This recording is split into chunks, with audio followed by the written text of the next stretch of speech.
and stuff about time travel. Okay, so this guy basically posts, do you believe in time travel? Kid, I said, yes and no. You can't travel into the past because you can't rewind galaxies into previous state. They were, but time dilation can help you travel into the future. You just can't go back in time. Also, you can change your position in time.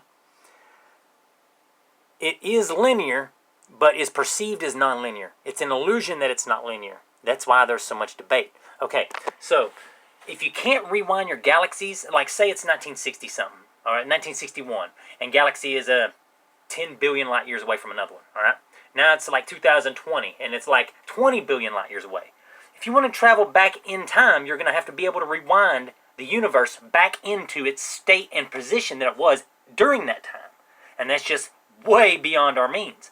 But you can change your position in time, because if we can travel from one star to another, if we can actually do this, you're changing your position in time.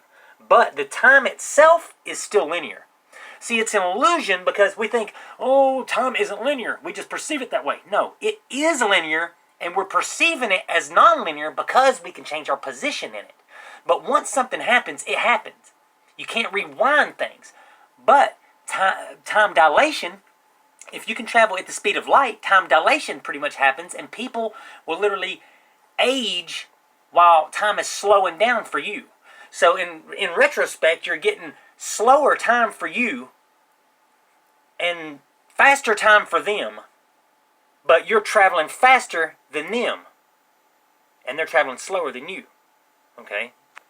So it's like a reverse relativity. It's through time dilation, the speed of light. The faster you are going to the speed of light, technically time is slowing down. But it's not that time is slowing down, it's the fact that you're traveling so fast and you don't recognize it, that millions of years are just going by, but you're you're just a particle. You're a light particle. So literally relative to you, it's just relativity. It's just the way it works, you know?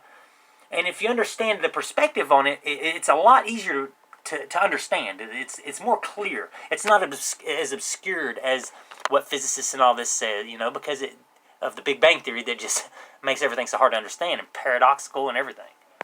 So even if something's working in reverse, say the universe is collapsing in on itself instead of expanding, technically it's not working in reverse. It's not. It might be working in reverse, but it's not like time is going backwards. Okay, time isn't going backwards.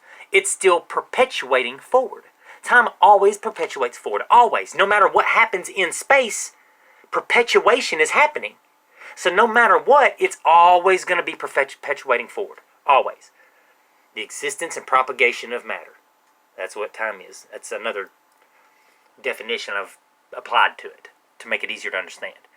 No matter what, the propagation is happening. Even if something's working in reverse, technically it's working forward too, because it has to go through that forward process of working in reverse to be able to create another universe. You see what I'm saying? It's still perpetuating forward even though something is moving backwards. You see what I'm saying? The time is still going forward. Time is still perpetuating no matter what happens to that matter. So it's always going to be existing or propagating. I don't know how to explain it